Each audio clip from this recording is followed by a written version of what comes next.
L'histoire singulière de chacune des familles s'inscrit dans une histoire beaucoup plus vaste qui est celle des mouvements de population. Pour parvenir à reconstituer le parcours des familles, le généalogiste successoral doit savoir distinguer, par exemple, les migrations économiques, les migrations politiques.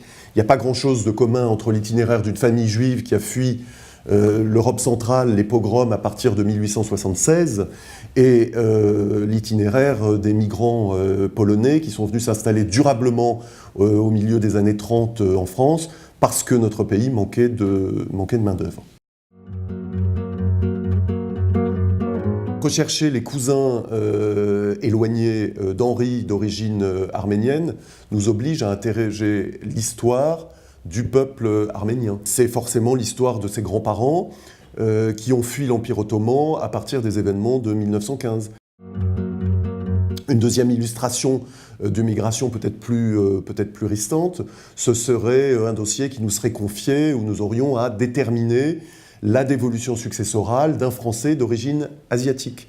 Et nous aurions peut-être, à ce moment-là, à interroger l'histoire des Boat People, ceux qui ont fui le Vietnam à partir des années de 1975, précisément, l'année de la réunification du pays, jusqu'à la fin des années 80. Ça a été alors la première vague d'ampleur d'immigration asiatique en France. L'évolution du métier, elle n'est pas pour demain, elle est pour aujourd'hui. Pour des raisons très simples, la diversité des origines des migrants, l'importance des flux de population et puis le phénomène de l'expatriation. Voilà pourquoi nous avons créé un département international spécialisé. Voilà pourquoi nous avons multiplié les implantations. Je pense à celle de Rabat au Maroc pour les pays du Maghreb.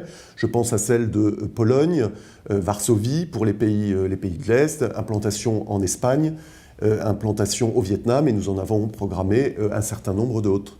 Rechercher des héritiers, fixer une dévolution successorale, déterminer qui sont les héritiers, c'est une chose. Les localiser, c'en est une autre. Ça a donc des conséquences directes sur notre métier.